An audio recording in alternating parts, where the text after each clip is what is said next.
there. Are you guys ready to see how this book ends? Mercy Watson, Princess in Disguise. I know that I am, so we're gonna read the rest of it right now. Chapter 13. Well, said Stella, I guess the parade is over. Nothing is over, Eugenia Lincoln shouted. She stared up into the branches of the tree. General Washington, said Eugenia, come down here immediately. Now, she does not look very happy with her cat right now. I would be afraid. Meow, said General Washington. General Washington, said Eugenia, I will not take no for an answer. Meow, said General Washington. Cats don't usually do what you ask them to do, said Stella. Now remember, Stella's the little girl from the neighborhood. Nonsense, said Eugenia. General Washington always obeys me.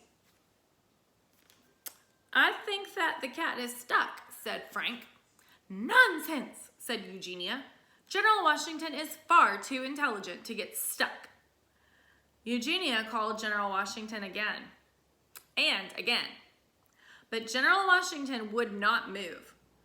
I think, said Mr. Washington, it might be a good time to call the fire department. Now guys, you know we've been reading these books for several weeks now, and the fire department or the police department always end up helping solve the problems. So it'll be interesting to see what happens here with General Washington. Chapter 14. At the fire station, the phone rang. Ned took the call. How's that? Said Ned. General Washington, said Ned. Stuck up a tree? Said Ned. Right, said Ned. We are on our way. Well, that was a strange call, Ned said to Lorenzo. Apparently, a general is stuck in a tree. Said Lorenzo. What is the address? All right, so there they are. They're a little bit confused as to why a general is stuck in a tree. So guys, you know, General Washington would be another name for President George Washington, right? So they're a little bit confused as to what could possibly be going on. I don't think they're thinking about a cat right now.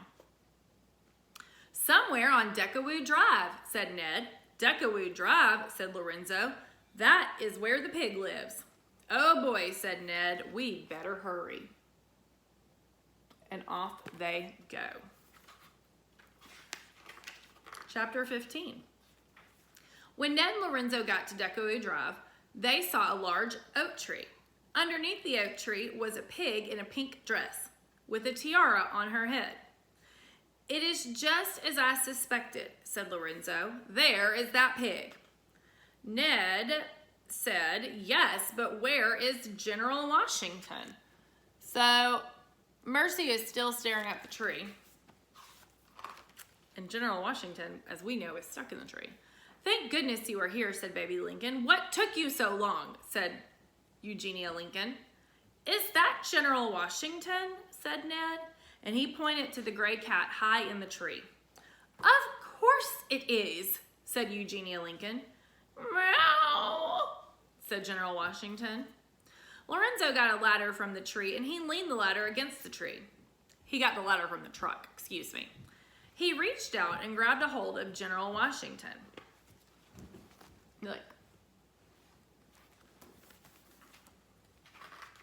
He climbed down the ladder and he put General Washington into Eugenia's arms.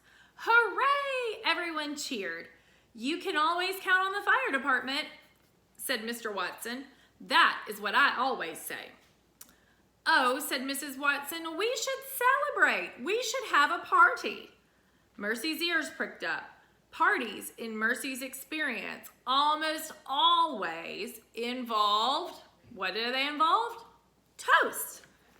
All right. Hey, can you turn that down? I'm going to finish the story, okay? Eliza is playing her video right now of Miss Littrell, but we're going to wait on that. All right, chapter 16. Everyone was at the Watsons' kitchen. Everyone was gathered around the Watsons' table. Have you ever had the toast here? Lorenzo asked Stella. No, said Stella. Well, you are in for a treat. said Ned. The toast here is excellent. Eating food at a stranger's house is potentially dangerous, said Frank. But we are not strangers, said Mrs. Watson. We are your neighbors. Meow, said General Washington. Bah, said Eugenia Lincoln. Who needs neighbors? Oh, sister, said Baby. Here, have a butter barrel.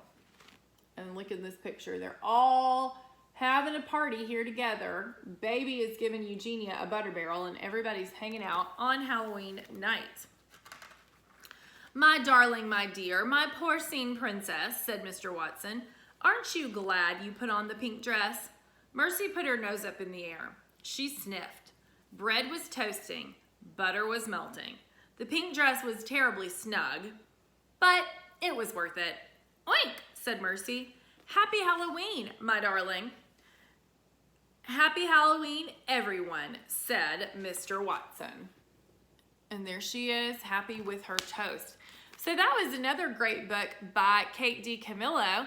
And there's two more that I have in the Mercy Watson series. So hopefully we'll get a chance to read those. And if not, I will give the titles to you so that you can look those up. Have a wonderful day. See you later.